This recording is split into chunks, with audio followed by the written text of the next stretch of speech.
And of course, they're still dealing with the after effects of Tropical Storm Erica in August, but everything's back on its feet, with the exception of the Jungle Bay. But anyway, back to Jordan. We're going off track. If you're going abroad by plane, boat, or the family car, if you're going abroad for pleasure or business, there's one essential thing to do before you go. Check the expiry date on your European Health Insurance card. You can renew it up to 6 months before it expires.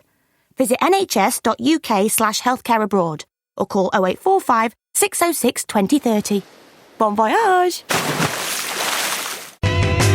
Checking it out before you check in on the John Guinn Travel Show on ukhealthradio.com.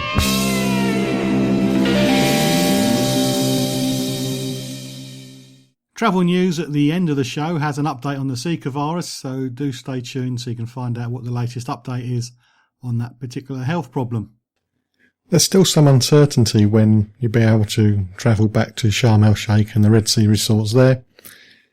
There are some alternatives being banded out, but I haven't seen Jordan suggested yet, and Jordan does have a coastline on the Red Sea.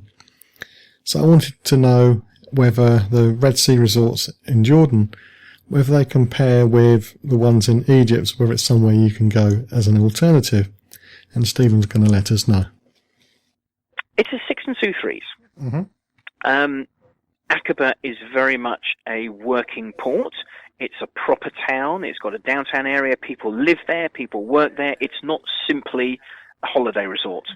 So there is actually earthy life there for you to go and explore. But there is also the resort areas out in the Tala Bay side. So if you go out of Aqaba down towards Saudi Arabia on the eastern side, that leads you down to the development at Tala Bay, where you've got the Radisson Blu, you've got the Kempinski, you've got the Royal Diving Club. The whole coastline is 27 kilometres in maximum, so nothing's very far away from each other. And you've got the Intercontinental Hotel that's right in the middle of Aqaba, and you've got Mervenpick, you've got Kempinski, you've got Radisson Blu, you've got the Diving Club. So there are some options there.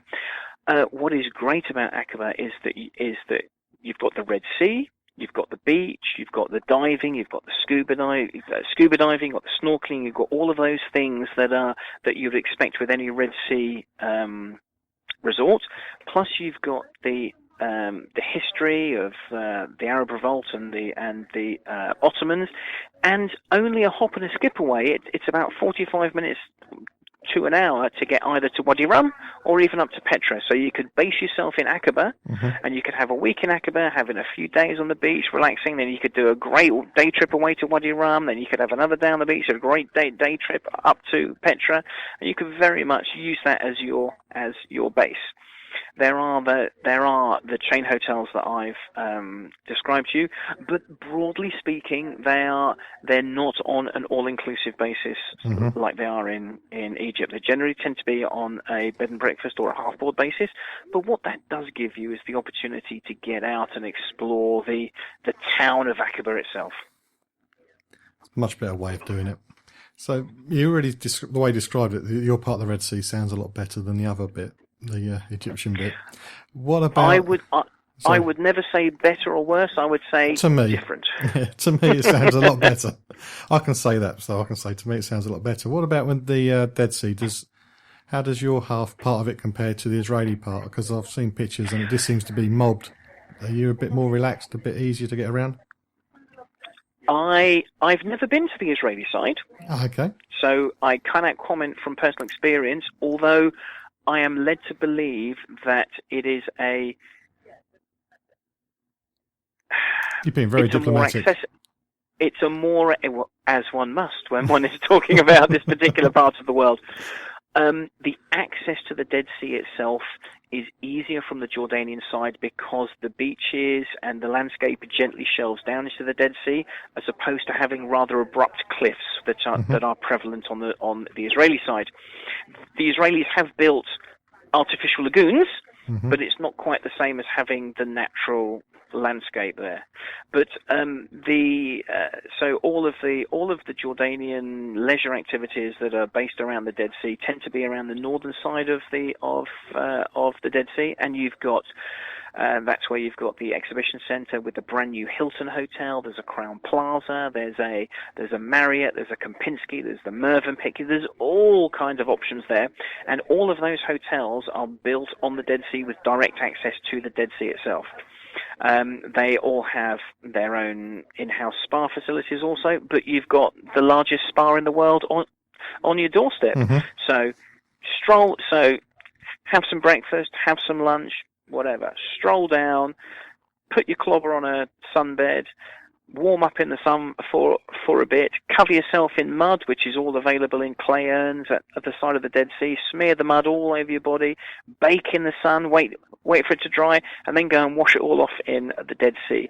And the combination of the minerals and the gases that float on top of the Dead Sea, the salt of the Dead Sea itself, and the fact that you've got exposure to the sun with less risk of being burnt, because the sun's got 450 meters more atmosphere to actually penetrate.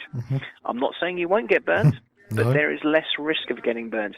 In fact, the Germans actually pay for people who suffer from skin conditions like psoriasis to travel out to the Dead Sea precisely so they can have exposure to the beneficial effects of the sun without fear of getting burnt.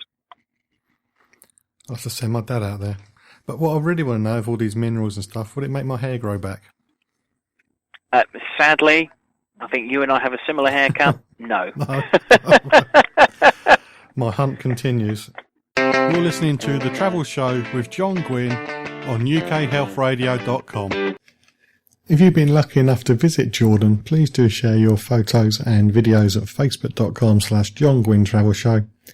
So we've got some visual effects we can use to work alongside the descriptions that Stephen's given us this week. Now we're going to find out with somebody like me who's not a fan of the heat, if the Highlands would be the place for me to base myself while visiting the country. I'm not really a fan of the heat. Would I be better off basing myself in the Highlands part of the country? Or is it warm there too?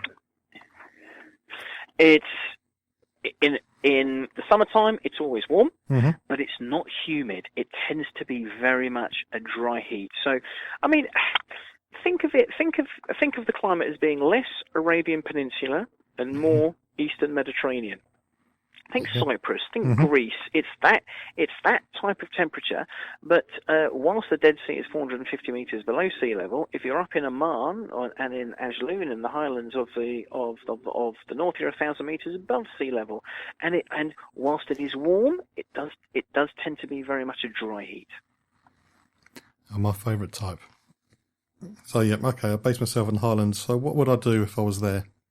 What would you recommend?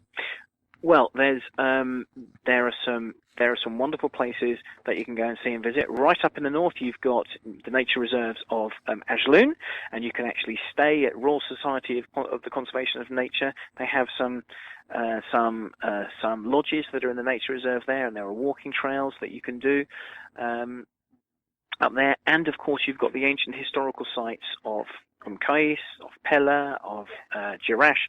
Jerash is just phenomenal. Petra's great. You expect it to be wonderful, and it is. I prefer Jerash because I expected it to be another Roman city to be dragged around like I had done as a child through Italy and France. But you turn up there and it just knocks everything else into a cocked hat. There are over 800 columns that are still standing, all with their capitals. There's a massive oval piazza. There's the colonnaded street where you can still see the marks and the flagstones from the chariots of 2,000 years ago. There's a nymphaeum halfway along. There's temples. There's theatres. There's a triumphal triumphal arch for the visit of the Emperor Hadrian, and they've even got a hippodrome outside where they used to have chariot races just like in Ben-Hur, and they still have reenactments today. So Jerash is absolutely phenomenal. And this is all within 40-45 minutes of each other.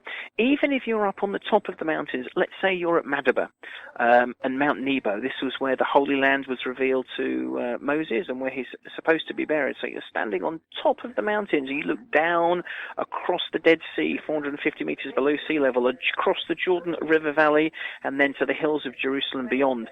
And it will only take you an hour to drive down to the Jordan River Valley, and then you can go to visit the baptism site of Christ, where Christ crossed the River Jordan to where John was baptizing. And so the baptism site of Christ, which was recently inscribed as a UNESCO World Heritage Site, has you can go and visit that for yourself. The last 3 popes have been to Mount Nebo, so you can stand in the same place as the popes, whether you're a religious man or not, doesn't matter. Stand in the same place as the last 3 popes, see the view that was revealed to Moses, and then go down and see where Christ was baptized. There's loads to have a go at. There really is. It does sound like it.